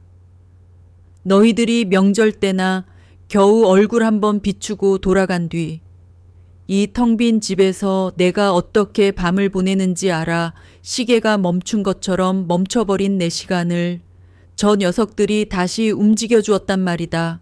그의 절규에 가까운 외침에 동현과 서연은 잠시 말을 잃었다. 하지만 그들의 생각은 바뀌지 않았다. 그들에게 아버지의 고독은 눈에 보이지 않는 감상이었고 아버지의 심근경색은 눈앞에 닥친 냉혹한 현실이었다. 아버지의 외로운 마음은 저희가 이해해요. 앞으로는 더 자주 찾아뵐게요. 그러니까 제발. 서연이 애원하듯 말했다. 하지만 진우는 깨달았다. 이 대화는 평행선을 달리고 있을 뿐이라는 것을. 자식들에게 그는 보호해야 할 대상, 관리해야 할 노인일 뿐이었다. 그의 영혼이 얼마나 피폐해졌는지, 새벽이와 겨울이가 그 영혼에 어떤 세사를 돋게 했는지 그들은 결코 이해하지 못할 것이다. 그는 문득 끔찍한 외로움에 휩싸였다. 혼자 있을 때보다 더 지독한 고독이었다. 가장 가까워야 할 가족에게조차 이해받지 못한다는 절망감. 그는 더 이상 아무 말도 하고 싶지 않았다. 그만해라! 진우가 나직하지만 단호하게 말했다. 그의 눈빛은 흔들림이 없었다. 새벽이와 겨울이는 내 곁에 있을 거다. 다시는 그 얘기를 꺼내지 마라. 그는 대화가 끝났다는 듯 고개를 돌려 창밖을 바라보았다. 병원 창문 너머로 보이는 하늘은 무심하게도 푸르렀다. 동현은 무언가 더 말하려다. 아버지의 굳은 옆모습을 보고는 입을 다물었다. 병실 안에는 다시 기계음만이 공허하게 울려 퍼졌다. 진우는 눈을 감았다. 가슴의 통증보다 더한 아픔이 그의 마음을 저몄다. 지금 이 순간 그는 육체의 고통보다 녀석들의 안위가 더 걱정되었다. 혹시라도 자식들이 자신의 허락 없이 녀석들을 어디론가 보내버리는 것은 아닐까? 그 불안감이 그를 더 깊은 어둠 속으로 밀어넣고 있었다. 그는 병상에 누운 무력한 자신이 원망스러웠다. 어떻게든 빨리 이곳을 나가야 했다. 녀석들에게로. 그의 유일한 가족에게로 돌아가야 했다. 병원에서의 며칠은 박진우에게 영겁과도 같이 길었다. 퇴원 수속을 밟는 날, 아들 동영과 딸 서연이 그를 데리러 왔다. 집으로 돌아오는 차 안의 공기는 무겁고 서먹했다. 자식들은 아버지의 고집을 꺾지 못했다는 사실에, 그리고 아버지는 자식들에게 이해받지 못했다는 사실에 각자의 마음속에 작은 벽을 쌓고 있었다. 아파트 앞에 차가 멈췄을 때 진우는 문이 열리기도 전에 익숙한 소리를 들었다. 낑낑거리는 애처로운 울음소리. 그가 차에서 내리자 아파트 현관에서 기다리고 있던 한지웅과 함께 2개의 하얀 뭉치가 미친 듯이 그를 향해 달려왔다. 새벽아 겨울아. 그의 목소리가 터져 나오자 새벽이와 겨울이는 그의 품에 안겨 온몸으로 기쁨을 표현했다. 녀석들은 그의 얼굴을 핥고 꼬리를 부러져라 흔들고 반가움에 겨워 어쩔 줄 몰라 했다. 진우는 2 녀석을 끌어안았다. 며칠 만에 다시 느껴보는 따뜻하고 부드러운 감촉, 살아있다는 실감이 온몸으로 전해져 왔다. 눈시울이 뜨거워졌다. 곁에 서 있던 동영과 서연은 그 모습을 복잡한 표정으로 바라볼 뿐이었다. 집으로 올라오자 지훈이 그간의 이야기를 들려주었다. 진우가 쓰러진 후 지훈은 울면서 동네 사람들에게 도움을 청했고 몇몇 이웃들이 밤늦게까지 손전등을 들고 녀석들을 찾아 나섰다고 했다. 결국 다음 날 아침 지훈이 혹시나 하는 마음에 재개발 현장을 다시 찾아갔다가 건물 잔해 속에서 서로를 끌어안고 떨고 있는 녀석들을 발견했다는 것이다. 할아버지, 걱정 마세요. 제가 매일 와서 밥 챙겨줬어요. 지훈의 앳된 얼굴에는 책임감과 자부심이 어려 있었다. 진우는 소년의 머리를 쓰다듬으며 몇 번이고 고맙다고 말했다. 이 작은 소년과 이웃들의 관심이 없었다면 그는 정말 모든 것을 잃었을지도 모른다. 자식들이 돌아간 후 집에는 다시 평화가 찾아왔다. 하지만 그 평화는 이전과는 조금 달랐다. 진우는 자신의 나약함과 녀석들의 취약함을 뼈저리게 느꼈다. 그는 더 이상 운의 모든 것을 맡길 수 없었다. 다음 날 그는 평생 만져본 적 없는 공구들을 사왔다. 새롭고 튼튼한 현관문 잠금 장치와 보조키였다. 한때 머리카락보다 얇은 시계 부품을 다루던 그의 정교한 손길이 이제는 문고리를 수리하는 데 쓰이고 있었다. 그는 꼼꼼하게 기름칠을 하고 나사를 조였다. 철컥하고 잠금 장치가 맞물리는 소리는 그의 새로운 결심처럼 단단하고 명료하게 들렸다. 산책을 나갈 때도 그는 목줄을 짧게 잡았고 한시도 녀석들에게서 눈을 떼지 않았다. 그의 조심성은 사랑이었고 잃고 싶지 않다는 간절한 두려움의 표현이었다. 그렇게 며칠이 흘렀다. 모든 것이 다시 제자리를 찾은 듯했다. 그날 밤 진우는 깊은 잠에 빠져 있었다. 도시의 소음이 잦아들고 세상이 고요한 어둠에 잠긴 시간. 그의 귓가에 낮은 소리가 들려왔다. 끄궁, 으르렁. 잠결에 들려오는 소리에 그는 인상을 찌푸리며 몸을 뒤척였다. 하지만 소리는 그치지 않고 점점 더 분명해졌다. 평소의 장난기 어린 소리가 아니었다. 목 깊은 곳에서부터 울려나오는 짙은 경계심이 담긴 소리였다. 그는 천천히 눈을 떴다. 어둠 속에서 두 쌍의 눈이 형형하게 빛나고 있었다. 새벽이와 겨울이가 침대 발치에 선 채 현관 쪽을 향해 뻣뻣하게 굳어 있었다. 조심성 많은 겨울이는 낮은 신음소리를 내고 있었고 대담한 새벽이는 꼬리를 내린 채 금방이라도 튀어나갈 듯한 자세로 으르렁거리고 있었다. 왜 그래? 조용히 해. 그가 속삭였지만 녀석들은 미동도 하지 않았다. 오히려 새벽이가 왕하고 짧고 날카롭게 짖었다. 그 순간 진우의 등골에 소름이 돋았다. 녀석들은 장난치는 게 아니었다. 무언가 집 밖에 있었다. 심장이 다시 불안하게 뛰기 시작했다. 의사의 경고가 머릿속을 스쳐 지나갔다. 하지만 그는 녀석들의 본능을 믿었다. 그는 조심스럽게 침대에서 내려와 소리를 내지 않고 몸을 낮췄다. 그리고 창문 쪽으로 천천히 기어갔다. 그의 아파트는 2층이었다. 창문 너머로는 건물과 건물 사이의 좁은 골목길이 내려다 보였다. 달빛조차 들지 않는 어두운 공간이었다. 그는 커튼 자락을 아주 조금만 걷어내고 밖을 내다보았다.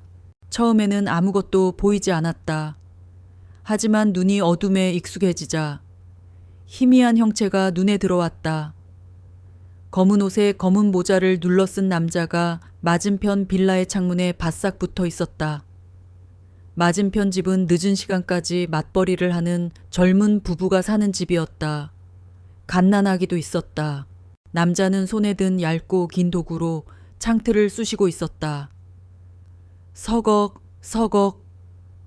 어둠 속에서 금속이 긁히는 소리가 희미하게 들려왔다. 도둑이었다. 의심의 여지가 없었다. 진우의 심장이 미친 듯이 뛰기 시작했다. 어떻게 해야 하지 소리를 질러야 하나. 하지만 그랬다가는 도둑이 자신을 발견하고 무슨 짓을 할지 몰랐다. 게다가 흥분하면 다시 가슴에 통증이 올지도 모른다는 공포가 그를 올감했다. 그 순간 그의 발치에서 겨울이가 그의 다리를 툭 쳤다. 마치 할아버지, 괜찮아요, 우리가 있잖아요 라고 말하는 것 같았다. 그 작은 온기에 진우는 정신을 차렸다. 그는 무력한 노인이 아니었다. 그는 이 집의 주인이었고 이웃을 지킬 책임이 있는 시민이었다. 그리고 무엇보다 그는 새벽이와 겨울이의 보호자였다. 그는 조용히 창가에서 물러났다. 그리고 어둠 속에서 더듬거리며 휴대폰을 찾았다. 손이 덜덜 떨려 몇 번이나 암호를 잘못 눌렀다. 그는 심호흡을 하고 침착하게 112를 눌렀다. 얘네 경찰입니다. 수화기 너머로 차분한 목소리가 들려왔다. 진우는 입을 막고 최대한 낮은 목소리로 속삭였다.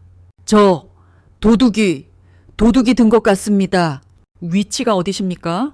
물레동 3가 142 8번지입니다. 지금 맞은편 빌라 2층 창문을 뜯고 있어요. 그는 숨막히는 긴장감 속에서 상황을 설명했다. 전화를 끊고 나서도 그는 한참 동안 그 자리에 서 있었다. 새벽이와 겨울이는 이제 짖지 않고 그의 곁에서 조용히 으르렁거리며 밖을 경계하고 있었다. 몇 분이 연겁처럼 흘렀다. 저 멀리서 희미하게 사이렌 소리가 들려오기 시작했다. 소리는 점점 더 가까워졌다. 골목길의 그림자가 그 소리에 놀란 듯 움찔하며 담벼락 너머로 사라졌다. 진우는 다리에 힘이 풀려 주저앉았다. 그는 떨리는 손으로 새벽이와 겨울이를 끌어안았다. 녀석들은 그의 품에 안겨 그의 얼굴을 핥았다. 고맙다. 정말 고맙다. 이 녀석들아. 그는 안도감과 함께 깊은 자부심을 느꼈다. 이 작은 생명들이 자신을 살렸을 뿐만 아니라 이제는 이웃의 안전까지 지켜낸 것이었다. 그는 이 옳은 행동이 자신의 남은 삶에 어떤 거대한 파장을 몰고 올지 그 순간에는 전혀 알지 못했다. 그는 그저 자신의 충실한 작은 영웅들을 끌어안고 점점 가까워지는 경찰차의 불빛을 창문 너머로 바라보고 있을 뿐이었다. 사이렌 소리가 잦아들고 경찰의 분주한 움직임이 멈춘 뒤에야 물레동의 골목에는 다시 어색한 정적이 찾아왔다. 하지만 그 정적은 이전의 것과 달랐다. 그 속에는 안도와 흥분, 그리고 약간의 공포가 뒤섞여 있었다. 박진우의 신고 덕분에 도둑은 현장에서 붙잡혔고 젊은 부부의 집은 무사했다. 다음 날 아침, 동네는 온통 어젯밤의 사건 이야기로 떠들썩했다. 박진우가 새벽이 겨울이와 함께 산책을 나서자 사람들의 시선이 그에게로 쏠렸다. 그 시선에는 이전의 무관심 대신 존경과 감탄이 담겨 있었다. 어르신 이야기 들었어요. 정말 대단하세요. 강아지들이 아니었으면 큰일 날 뻔했네요. 우리 동네 영웅이시네. 영웅. 피해를 입을 뻔했던 젊은 부부는 아기를 안고 나와 그의 손을 잡고 몇 번이고 고개를 숙였다. 그들은 감사함의 표시라며 과일 바구니를 그의 손에 쥐어주었다. 새벽이와 겨울이는 자신들에게 쏟아지는 칭찬을 아는지 모르는지 사람들의 다리 사이를 오가며 신나게 꼬리를 칠 뿐이었다. 진우는 어색하면서도 가슴 한구석이 뿌듯해지는 것을 느꼈다. 평생을 성실하게 살아왔지만 누군가에게 영궁이라 불려본 것은 처음이었다. 그는 자신이 다시 세상에 쓸모있는 일원이 된 것 같았다. 멈춰있던 그의 시간이 다시 움직이기 시작했을 뿐만 아니라 이제는 다른 사람의 시간을 지켜주기까지 한 것이다. 그는 옳은 일을 했다는 확신에 기분이 좋았다. 가벼운 발걸음으로 공원에 도착했을 때 김민주는 평소보다 훨씬 심각한 얼굴로 바둑판 앞에 앉아 있었다. 그의 맞은편 자리. 늘 최규식 씨가 앉던 자리는 비어 있었다. 왔소, 형님. 민준이 힘없이 인사했다. 밤새 잠은 잘 잤소? 어젯밤에 큰일 하셨다면서. 자네도 들었는가? 별일 아니었네. 다 저 녀석들 덕분이지. 진우가 웃으며 새벽이와 겨울이를 가리켰다. 하지만 민주는 웃지 않았다. 그는 바둑판 위에 흑돌 하나를 만지작거리며 깊은 한숨을 내쉬었다. 그의 표정이 너무나 어두워 진우의 마음속에도 불길한 예감이 싹트기 시작했다. 왜 그러나 무슨 일 있나? 최형은 왜 안 보이고? 민주는 한참을 망설였다. 그는 차마 입이 떨어지지 않는다는 듯 입술을 몇 번 달싹이다가 마침내 무겁게 입을 열었다. 형님, 큰일 났소. 이세훈. 어젯밤에 형님이 신고해서 잡힌 그 도둑 말이야. 민주는 진우의 눈을 똑바로 쳐다보지 못하고 고개를 숙였다.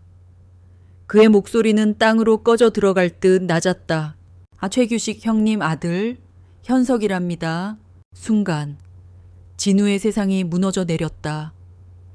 주변의 모든 소리가 한꺼번에 사라지고 민준의 목소리만이 머릿속에서 섬뜩하게 메아리쳤다. 현석이? 최규식의 아들 현석이? 그럴 리가 없었다. 그는 현석이를 어릴 때부터 봐왔다. 늘 예의 바르고 아버지를 깎듯이 위하던 착한 청년이었다. 명절이면 잊지 않고 찾아와 인사를 건네던 그 선한 눈빛의 청년이 도둑이라고. 제인, 지금 무슨 소리를 하는 건가? 뭔가 잘못한 거겠지. 그럴 리가 없어. 진우의 목소리가 심하게 떨렸다. 민주는 고개를 저었다. 나도 믿을 수가 없어서 경찰서에 아는 사람 통해 알아봤소. 틀림없답니다. 지금 유치장에 있대요. 진우는 그 자리에 얼어붙었다. 어제 그를 영웅으로 만들었던 바로 그 행동이 가장 가까운 친구의 가슴에 대못을 박은 것이었다. 이웃을 지켰다는 뿌듯함은 순식간에 재가 되어 흩어지고 그 자리에는 끔찍한 죄책감이 차오르기 시작했다. 머릿속이 뒤엉켜 아무런 생각도 할 수 없었다.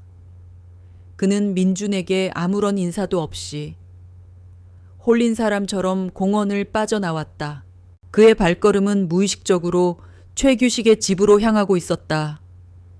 낡은 빌라의 문 앞에 섰을 때 그는 차마 초인종을 누를 수가 없었다. 무슨 얼굴로 친구를 봐야 한단 말인가? 내가 바로 당신 아들을 범죄자로 만든 사람이요. 라고 어떻게 말할 수 있단 말인가? 한참을 망설인 끝에 그는 떨리는 손으로 문을 두드렸다. 안에서는 아무런 대답이 없었다. 그가 다시 문을 두드리자 한참 만에 문이 열렸다. 문틈으로 나타난 최규식의 모습에 진우는 숨을 멈췄다. 불과 며칠 전 바둑을 두며 웃던 친구의 모습은 온데간데 없었다. 하룻밤 사이에 10년은 좋게 늙어버린 절망에 빠진 한 남자가 서 있을 뿐이었다. 그의 얼굴은 잿빛이었고 눈은 퀭하게 들어가 초점을 잃고 있었다. 진우, 자네로군. 규식의 목소리는 마른 나무잎처럼 바스러졌다. 규식아, 들어오게. 집안은 대낮인데도 커튼이 모두 쳐져 있어 어두컴컴했다. 공기는 무겁고 탁했다. 규식은 소파에 맥없이 주저앉았다. 진우는 차마 그 앞에 앉지 못하고 죄인처럼 그 자리에 서 있었다. 미안하네. 먼저 입을 연 것은 규식이었다. 자네에게 이런 꼴을 보이게 돼서 면목이 없네. 아닐세. 내가 미안하네. 진우는 말을 잇지 못했다. 규식은 희미하게 웃었다. 그 웃음은 너무나 처참해서 차라리 우는 것보다 더 슬펐다. 자네가 왜 미안한가? 자네는 옳은 일을 했어. 당연히 해야 할 일이었지. 오히려 내가 자네에게 고맙다고 해야 할지도 모르겠군. 더 큰 죄를 짓기 전에 막아주었으니. 그의 말은 진우의 가슴을 더욱 후벼 팠다. 왜? 도대체 왜? 착하디 착했던 현석이가 그런 짓을 마치 진우의 마음을 읽기라도 한 듯 규식이 입을 열었다. 그의 목소리는 감정이 모두 소진된 사람처럼 공허했다. 작년에 내가 암 진단을 받았네. 진우는 망치로 머리를 한 대 맞은 듯한 충격을 받았다. 뭐라고? 말하지 못했네. 내 꼴이 너무 처량해서 자네들한테 짐이 되고 싶지 않았어. 자존심 때문이었지. 그는 텅 빈 눈으로 허공을 응시하며 이야기를 이어갔다. 수술은 잘 됐지만 항암 치료 비용이 만만치 않았다. 보험으로도 감당이 안 되는 비싼 약들이 많았다. 평생 모은 돈은 병원비로 눈 녹듯 사라졌다. 효심 깊은 현석이는 아버지를 살리기 위해 백방으로 뛰어다녔다. 은행 대출은 막혔고 결국 손을 대서는 안 될 사채에까지 손을 댔다. 하지만 눈덩이처럼 불어나는 이자를 감당할 수 없었다. 빚 독촉에 시달리던 현석이는 결국 막다른 골목에서 해서는 안 될 선택을 하고 만 것이었다. 다 나 때문이야. 이 못난 아비 때문에 내 아들 인생을 망쳤어. 규식의 어깨가 가늘게 떨리고 있었다. 그는 소리내어 울지 않았다. 하지만 그의 온몸이 절망으로 울고 있었다. 진우는 그 자리에 주저앉았다. 아무 말도 할 수 없었다. 친구가 그런 끔찍한 고통 속에서 홀로 싸우고 있을 때 자신은 무엇을 했는가? 고작 자신의 외로움에만 빠져 신세 한탄이나 하고 있지 않았던가? 바둑판을 사이에 두고 마주 앉아 있으면서도 친구의 영혼이 무너져 내리는 소리를 조금도 듣지 못했다. 영웅, 이웃들의 칭찬이 귀에서 이명처럼 울렸다. 그는 영웅이 아니었다. 그는 친구의 고통에 눈 감은 방관자였고 절망에 빠진 청년을 나락으로 밀어넣은 집행인이었다. 그는 옳은 일을 했다. 하지만 그 옳은 일이 이토록 잔인할 수 있다는 사실에 그의 세상은 송두리째 흔들리고 있었다. 그는 어둡고 차가운 친구의 거실에 앉아 자신의 손에 묻은 지울 수 없는 얼룩을 보며 끝없는 절망 속으로 빠져들고 있었다. 최규식의 집을 나온 박진우의 발걸음은 납덩이를 매단 듯 무거웠다. 자신의 아파트로 돌아온 그는 현관문을 닫고 그 자리에 주저앉았다. 어둠 속에서 새벽이와 겨울이가 다가와 그의 무릎에 머리를 기댔다. 녀석들의 따뜻한 천이 전해져 왔지만 그의 마음속 한기는 가시지 않았다. 식탁 위에는 어제 이웃이 가져다 준 과일 바구니가 놓여 있었다. 영궁이라는 칭송의 증거물. 하지만 이제 그것은 그의 죄책감을 비웃는 징표처럼 보였다. 그는 영웅이 아니었다. 그는 친구의 불행을 딛고 선 위선자일 뿐이었다. 그날 밤 그는 한숨도 자지 못했다. 눈을 감으면 규식의 텅 빈 눈동자와 현석의 어릴 적 해맑은 얼굴이 번갈아 나타나 그를 괴롭혔다. 그는 자신이 한 행동을 되짚어 보았다. 신고를 한 것은 잘못된 일이 아니었다. 범죄를 목격한 시민으로서 당연한 의무였다. 하지만 문제는 그 이후였다. 그는 왜 친구의 고통을 몰랐을까? 왜 매일 바둑판을 사이에 두고 마주 앉아 있으면서도 그의 영혼이 병들어가는 것을 눈치채지 못했을까? 그는 자신의 이기심을 깨달았다. 그는 자신의 외로움이라는 감옥에 갇혀 바로 곁에서 신음하는 친구를 외면했다. 진정한 우정은 함께 시간을 보내는 것이 아니라 상대의 고통을 함께 나누는 것이라는 사실을 그는 너무 늦게 깨달았다. 죄책감은 무력감으로, 무력감은 깊은 후회로 이어졌다. 날이 밝아오자 그는 결심을 굳혔다. 과거를 되돌릴 수는 없다. 하지만 이대로 주저앉아 있을 수만은 없었다. 그는 더 이상 방관자가 되지 않기로 했다. 그는 낡은 옷장 깊숙한 곳에 넣어두었던 통장을 꺼냈다. 을지로 가게를 정리하며 받은 보상금과 평생을 아끼고 아껴 모은 돈이었다. 그의 노후를 책임져 줄 마지막 보루. 그는 잠시 망설였지만 이내 통장을 품에 안고 밖으로 나섰다. 은행으로 향하는 그의 걸음에는 더 이상 어제의 절망이 없었다. 그 자리에는 조용하지만 단호한 결의가 차 있었다. 그는 다시 최규식의 집을 찾았다. 이번에는 문을 두드리는 그의 손에 망설임이 없었다. 어제보다 더 수척해진 규식이 그를 맞았다. 또 왔는가? 진우는 말없이 안으로 들어가 탁자 위에 통장을 올려놓았다. 이게 뭔가 규식이 의아한 눈으로 물었다. 내 전 재산일세? 이걸로 우선 현석이 변호사부터 선임하게 그리고 급한 빚부터 막아 합의금도 필요할 테니 규식의 얼굴이 하얗게 질렸다. 그는 마치 불에 댄 사람처럼 손사래를 쳤다. 이 사람아, 지금 제정신인가? 내가 자네 돈을 어떻게? 이럴 순 없네. 당장 가져가게. 그의 완강한 거부에 진우는 고개를 저었다. 그는 친구의 눈을 똑바로 바라보며 말했다. 이건 동정이 아닐세. 규식아, 이건 내 사과야? 사과라니? 자네가 뭘 잘못했다고? 잘못했네.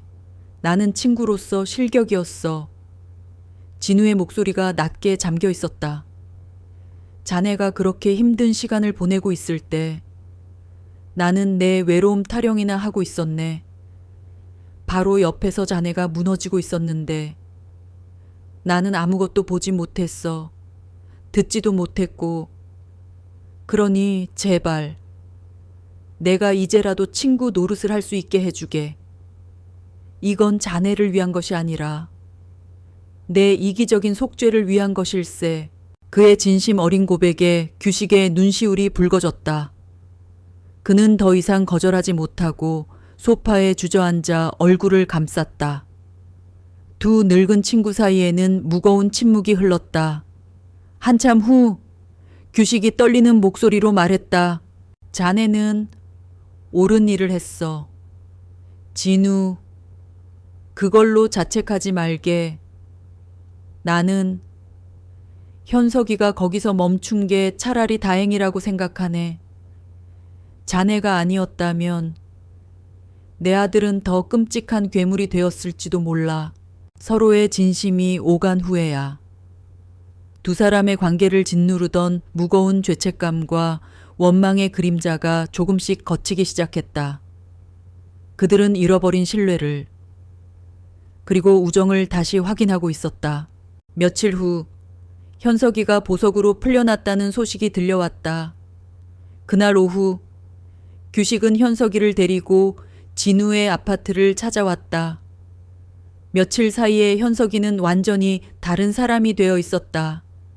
뺨은 홀쭉해졌고 눈빛은 깊은 수치심으로 땅에 처박혀 있었다.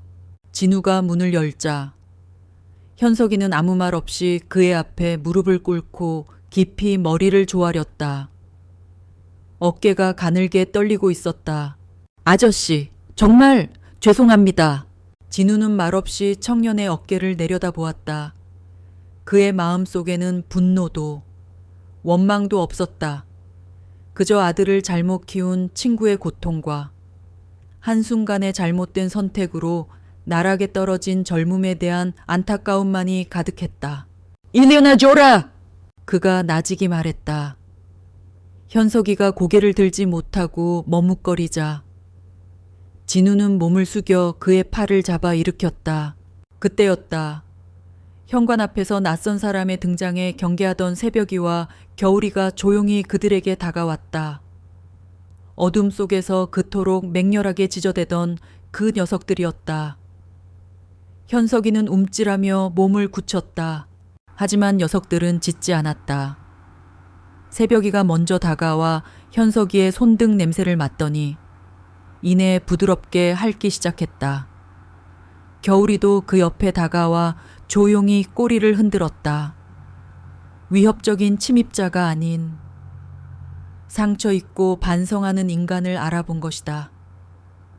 녀석들의 순수한 행동에 병실 안에 무겁던 공기가 조금은 부드러워졌다. 현석이는 결국 참았던 눈물을 터뜨렸다. 그날 그들은 진우의 작은 아파트에서 함께 차를 마셨다. 많은 대화는 없었다. 하지만 침묵 속에서 용서가 오고 갔다. 현석이는 앞으로 어떤 처벌이든 달게 받고 새 사람이 되겠다고 맹세했다. 그들이 돌아간 후 진우는 창가에 서서 멀어지는 부자의 뒷모습을 오랫동안 바라보았다. 그는 인생이 결코 선과 악, 흑과 백으로 나눌 수 있는 것이 아님을 깨닫고 있었다. 세상에는 어쩔 수 없는 상황과 절박함이 낳은 비극이 존재했다. 그는 법적으로 옳은 일을 했다. 하지만 그의 영혼을 구원한 것은 경찰에 건 전화 한 통이 아니었다. 친구의 고통을 외면하지 않고 용서를 구하고 기꺼이 손을 내밀었던 그 이후의 행동들이었다. 새벽이와 겨울이가 그의 다리에 머리를 기댔다. 그는 녀석들을 쓰다듬으며 생각했다. 이 작은 생명들은 그에게 단순히 외로움을 달래주는 존재가 아니었다. 그들은 그에게 삶의 가장 복잡하고 어려운 진실들을 가르쳐주는 스승이었다. 연민과 책임감, 그리고 용서의 의미를 그의 겨울은 아직 끝나지 않았지만 그는 이제 그 추위를 견뎌낼 힘을 얻고 있었다. 박진우가 친구의 아픔을 보듬는 동안 그에 대한 이야기는 다른 경로를 통해 자식들에게로 흘러 들어가고 있었다. 시작은 딸 서연의 걱정, 어린 전화 한 통이었다.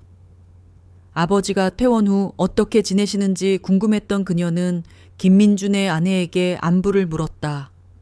그리고 수화기 너머로 그녀는 자신이 알던 것과는 전혀 다른 이야기의 전모를 듣게 되었다. 아버지가 단순히 길 잃은 강아지를 찾다 쓰러진 것이 아니었다는 것. 그 강아지들이 도둑을 막아 동네를 지켰다는 것. 그리고 그 도둑이 하필 아버지의 가장 친한 친구의 아들이었다는 것. 더 충격적인 것은 아버지가 평생 모은 전 재산을 털어 그 친구의 빚을 갚아주고 변호사를 선임해 주었다는 사실이었다.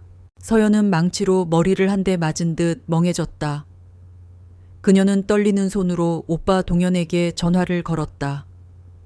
수화기 너머로 동현의 침묵이 길어졌다. 그들 남매는 부끄러움에 얼굴을 들 수 없었다. 그들은 아버지를 걱정한다는 명분으로 아버지의 삶에서 가장 소중한 존재들을 빼앗으려 했다. 아버지가 자신의 외로움을 넘어 타인의 고통까지 끌어안고 있을 때 그들은 아버지의 곁이 아닌 멀리서 자신들의 안위만을 걱정하고 있었다. 우리가 틀렸어. 오빠. 서연이 울먹이며 말했다. 알아. 동현의 목소리는 무겁게 가라앉아 있었다. 아버지는 우리가 생각했던 것보다 훨씬 강한 분이셨어. 그리고 훨씬 외로운 분이셨고 그 주 주말 진우의 작은 아파트에 예고 없는 손님들이 찾아왔다. 동현과 서연 그리고 그들의 배우자와 아이들까지 온 가족이 총출동한 것이었다. 진우는 현관문을 가득 메운 가족들의 모습에 놀라 당황했지만 이내 손주들이 환호성을 지르며 집 안으로 뛰어들어오는 것에 정신을 차릴 수 없었다. 할아버지 강아지 어디 있어요? 초등학생인 동현의 아들 준수와 유치원생인 서연의 딸 예은이는 할아버지에게 인사하는 것도 잊은 채 새벽이와 겨울이를 찾았다. 낯선 사람들이 많이 찾아와 잠시 경계하던 새벽이와 겨울이도 아이들의 순수한 호기심 앞에서는 무장해제되었다. 녀석들은 아이들의 서툰 손길에 꼬리를 흔들며 응답했고 곧 거실은 아이들의 웃음소리와 강아지들의 장난기 어린 짖음으로 가득 찼다. 수십 년 만에 처음으로 진우의 집은 생기로 넘쳐 흘렀다. 동현의 아내는 익숙하게 부엌으로 들어가 음식을 준비하기 시작했고 서연은 거실을 정리하며 아버지의 안색을 살폈다. 이전의 방문이 의무감과 걱정으로 가득했다면 오늘의 방문은 조용하지만 진심 어린 관심과 존경으로 채워져 있었다. 그들은 더 이상 아버지를 돌봐야 할 약한 노인으로 보지 않았다. 그들 눈앞에는 좁은 세상에 갇혀 있던 자신들과는 달리 더 넓은 마음으로 세상을 품고 있는 한 인간. 존경스러운 아버지가 앉아 있었다. 그날 이후 진우의 주말은 더 이상 조용하지 않았다. 자식들은 약속이라도 한 듯 매주 가족들을 이끌고 찾아왔다. 동현의 아내는 올 때마다 냉장고를 맛있는 반찬으로 가득 채웠다. 그녀는 무심한 척 말했다. 아버님, 새벽이랑 겨울이 챙기시려면 든든히 드셔야죠. 그 말 속에는 지난날의 오해에 대한 미안함이 담겨 있었다. 어느 일요일 오후, 온 가족이 함께 공원으로 산책을 나갔다. 손주들은 서로 새벽이와 겨울이의 목줄을 잡겠다며 옥신각신했다. 진우는 그 모습을 보며 흐뭇하게 웃었다. 공원 벤치에는 한지훈이 그들을 기다리고 있었다. 이제 목발 없이도 제법 자연스럽게 걷게 된 지우는 준수와 예은이의 좋은 놀이 상대가 되어 주었다. 아이들이 강아지들과 뛰노는 모습을 지켜보던 동현이 조용히 진우의 곁에 앉았다. 한참 동안 말이 없던 그가 어렵게 입을 열었다. 아버지, 죄송해요. 진우는 아들을 물끄러미 바라보았다. 저희가 너무 무심했어요. 아버지 마음이 어떤지는 헤아릴 생각도 안 하고 저희 입장만 내세웠어요. 아버지께 강아지들을 버리라고 했던 거 정말 죄송합니다. 아들의 진심 어린 사과에 진우는 아무 말 없이 아들의 어깨를 두드려 주었다. 꾸짖음도 원망도 없었다. 그저 오랜 세월 쌓인 서먹함의 벽이 허물어지는 소리가 들리는 듯했다. 아니다. 나도 좋은 아버지는 아니었다. 진우가 나직이 말했다. 늘 가게 일에 바쁘다는 핑계로. 너희들이 크는 걸 제대로 지켜봐 주지 못했지. 너희들이 힘들 때 다정하게 안아주지도 못했고, 아버지와 아들은 처음으로 서로의 마음속에 담아두었던 묵은 감정들을 꺼내 보였다. 완벽한 이해는 아니었을지 모른다. 하지만 그들은 서로의 상처를 들여다보고 서투르게나마 서로를 위로하려 애썼다. 그들 사이를 흐르던 어색한 공기가 조금씩 부드러워지고 있었다. 가족들이 모두 돌아간 저녁. 진우는 다시 혼자가 되었다. 하지만 그의 집은 더 이상 춥거나 외롭지 않았다. 공기 중에는 맛있는 음식 냄새와 아이들의 웃음소리, 그리고 가족의 온기가 남아 있었다. 거실 구석에는 손녀 예은이가 놓고 간 작은 인형이 놓여 있었다.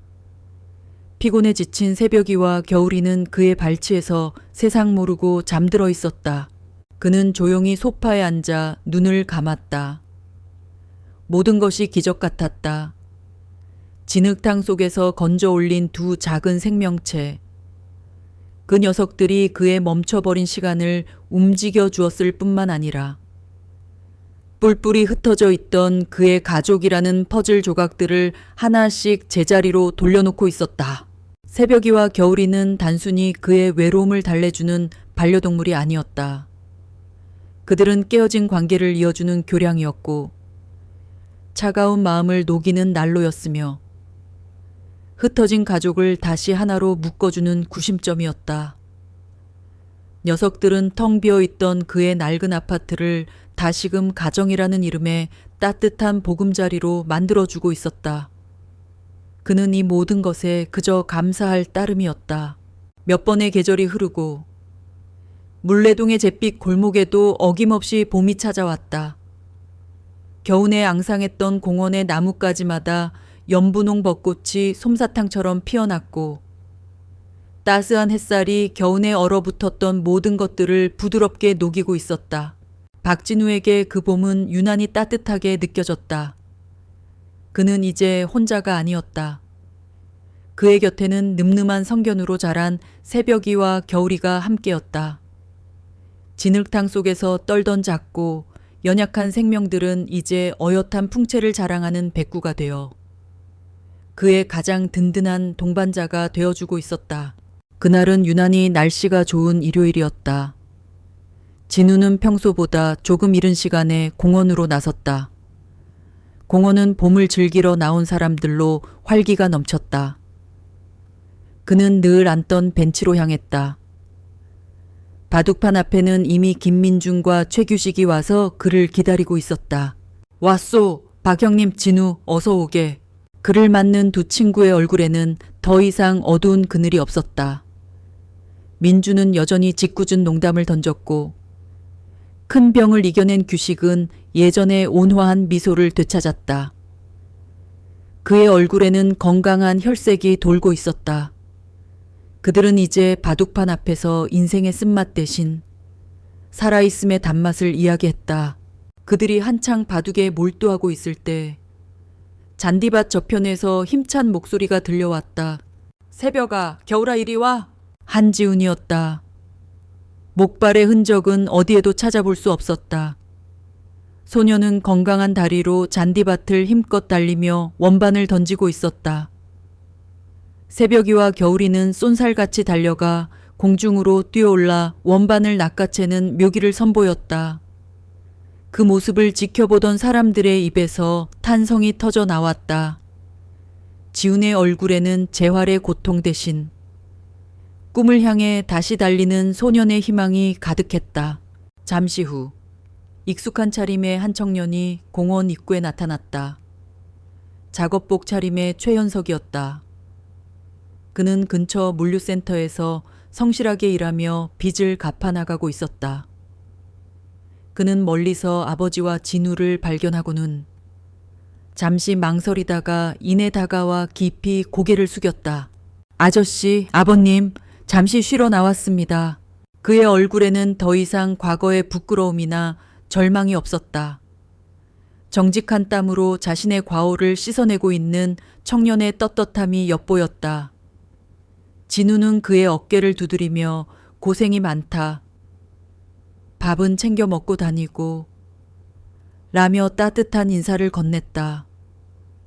규식은 묵묵히 아들을 바라보았다. 그의 눈빛에는 아들에 대한 믿음과 사랑이 가득했다. 그때였다. 할아버지 하는 우렁찬 목소리와 함께 동현의 가족과 서연의 가족이 피크닉 바구니를 들고 나타났다. 이제 주말에 진우의 집을 찾는 것을 넘어 이렇게 공원에서 만나는 것이 그들 가족의 새로운 일상이 되어 있었다. 할아버지 저희 왔어요. 준수야. 예은아 이리 온. 아이들은 달려와 진우의 품에 안겼다. 새벽이와 겨울이는 작은 주인들을 보자 좋아서 어쩔 줄 몰라 하며 그들 주위를 맴돌았다. 동현과 서연은 이제 아버지의 안색을 살피는 대신 아버지의 웃는 얼굴을 보며 함께 웃었다. 온 가족이 잔디밭에 돗자리를 펴고 둘러앉았다. 김밥과 과일, 맛있는 음식들이 차려졌다. 아이들의 웃음소리, 친구들의 담소, 강아지들의 행복한 헐떡임이 봄의 교향곡처럼 공원에 울려 퍼졌다. 진우는 잠시 자리에서 일어나 조금 떨어진 곳에서 그 풍경을 바라보았다. 그의 눈앞에 펼쳐진 모든 것들이 기적처럼 느껴졌다. 한때 각자의 외로움과 고통 속에 흩어져 있던 사람들이었다. 하지만 이제 그들은 보이지 않는 실로 단단하게 연결되어 하나의 아름다운 풍경을 만들어내고 있었다. 그는 생각했다. 진흙탕 속에 두 강아지를 구했던 작은 선행이 나비 효과처럼 퍼져나가 쓰러진 자신을 구한 소년의 용기로, 절망에 빠진 친구를 일으켜 세운 우정으로, 그리고 흩어진 가족을 하나로 모은 사랑으로 피어났다. 그는 젊은 시절 세상에서 가장 정교하고 아름다운 시계를 만들어 사람들의 찬사를 받는 무대의 주인공이 되기를 꿈꿨다. 하지만 그는 꿈을 이루지 못했다. 그러나 바로 지금 이 순간 그는 깨달았다.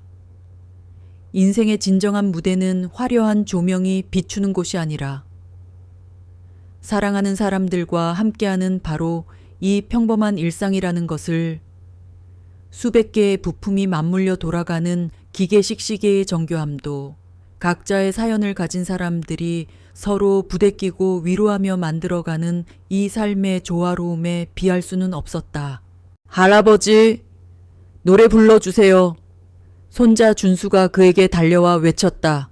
진우는 잠시 망설였지만 이내 웃으며 고개를 끄덕였다. 그는 눈을 감고 젊은 시절 즐겨 부르던 노래를 나직이 부르기 시작했다. 그의 목소리는 예전처럼 맑지 않았지만 그 속에는 한평생의 희로애락이 담겨 깊은 울림을 주었다. 가족들과 친구들은 조용히 그의 노래에 귀를 기울였다. 새벽이와 겨울이도 그의 발치에 앉아 주인의 노래를 듣고 있었다. 노래가 끝나자 박수 소리가 터져 나왔다. 진우는 쑥스럽게 웃으며 자신을 바라보는 사랑하는 사람들의 얼굴을 하나하나 눈에 담았다. 참 행복하구나. 그는 가슴속 깊은 곳에서부터 차오르는 충만감에 잠시 눈을 감았다. 해가 서쪽으로 기울고 가족들이 아쉬운 작별 인사를 나누고 돌아갔다. 진우는 새벽이, 겨울이와 함께 노을이 물드는 공원을 마지막으로 한 바퀴 돌았다. 그는 두 녀석을 내려다보며 마음속으로 속삭였다. 나는 너희를 구했다고 생각했지만 사실은 너희가 나를 구한 거란다. 녀석들은 그의 멈춰버린 삶에 새로운 의미를 주었고 가족과 이웃을 다시 연결해 주었으며 무엇보다 매일 아침 눈을 떠야 할 이유를 만들어 주었다. 녀석들은 그의 기나긴 겨울이에 찾아온 새로운 새벽이 이었다. 집으로 돌아가는 길. 그의 등 뒤로 길게 늘어진 세 개의 그림자가 따뜻한 봄날의 저녁 속으로 천천히 사라져가고 있었다. 그것은 절망을 이겨내고 새로운 삶을 찾은 한 노인과 그의 충직한 두 동반자가 함께 만들어가는 세상에서 가장 평화롭고 완전한 모습이었다. 박진우 할아버지와 새벽이, 겨울이의 새로운 내일이 그렇게 밝아오고 있었다.